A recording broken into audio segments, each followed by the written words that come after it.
So you remember that scene in Infinity War where Thanos snapped his fingers and we saw everybody turn to dust one by one? And then we saw Thanos sit down at that chair? Yep, that's how it feels right now. What's good, y'all? This is Evan from DMV Sports Zone, and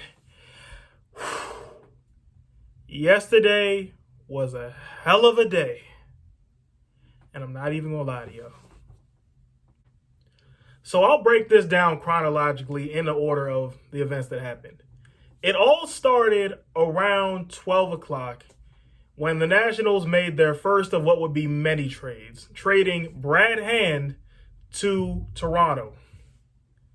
And then shortly after that, Max Scherzer made an emotional final start going 6 innings before Yan Gomes hit the go-ahead home run in the seventh to win it 3-1. This is where things start going, yeah. Actually, I might have lied. This is where things start to get confusing because after the game, walk-off grand slam aside, because that's pretty much a non-factor here. And that's how wild this was. The Nats got walked off, and it was a grand slam, and that part is actually not important to this whatsoever. But yeah, this is where it gets confusing. First, at some point toward the end of that second game, there was talk that the Nationals had struck a deal to send Max Scherzer to San Diego. The Padres still do come up; they come up later, but for this case, the deal was Max Scherzer to San Diego, and allegedly the deal was close to being done, really close.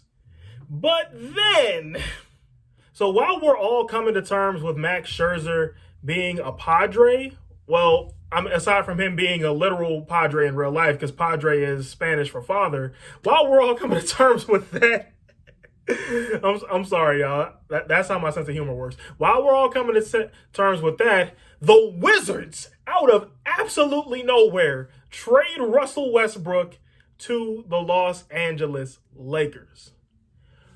Oh my goodness. But all's well that ends well for the Wizards. As you heard from me last night, they ended up drafting Corey Kispert.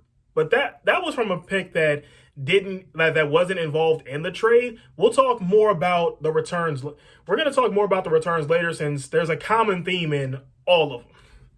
But basically, back to the Nats. What you need to know now is, at this point, we believe Max Scherzer to be a San Diego Padre.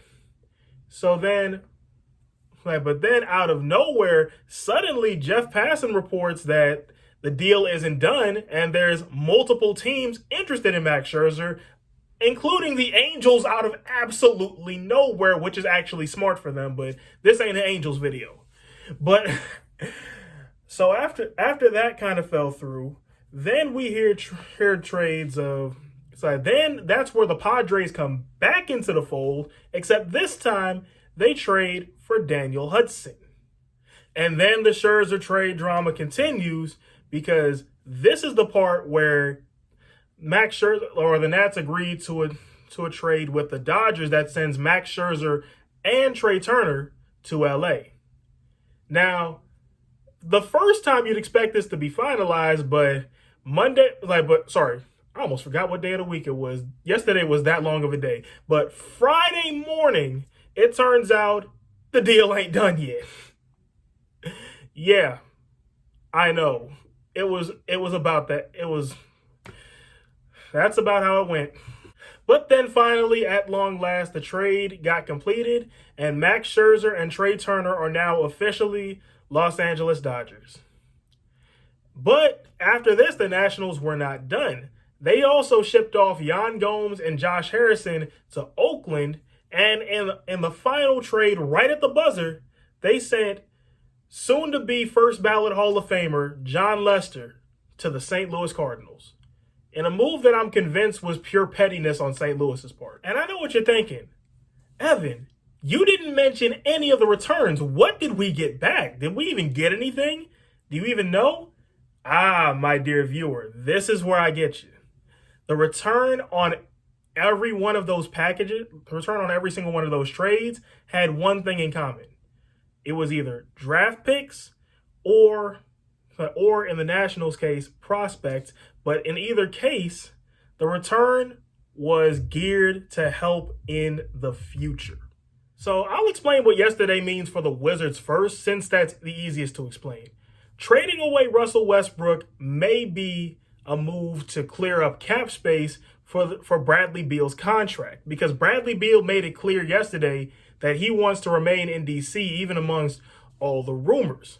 So with this in mind, the Wizards may or may not be done making trades, because remember, free agency starts soon. And now for the Nationals. See, this is the tough part, but this means the competitive window is officially over. And that's not a bad thing. It was like the window was open for a long time. We were winning for a long time. We've made a lot of great memories here in DC, and the team was winning at a rate we hadn't seen a baseball team in DC do since the 30s. And they even capped it off with a World Series title. Not every team can say they won a World Series in their most recent competitive window, but the Nats can. And they'll be good again someday. They'll return to competition someday. It could even be sooner than any of us think. But just remember the good times. Like, don't take this as a sign. Like, don't take this as a sign to jump ship or anything. Just remember the good times, man, because we all had some.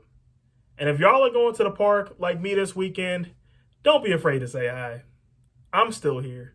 Although, in closing, I just find it funny how people talk like DC just lost all of our stars.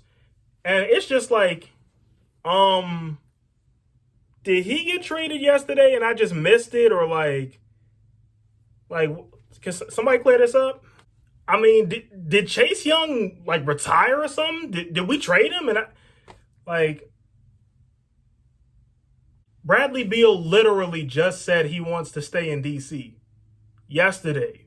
So the Ovechkin contract just never happened? Am I making that up? I'm not making that up, right? Jonathan Allen would also like a word. But anyway, y'all, that's all for today. Until next time, I'm Evan with DMV Sports Zone, signing off.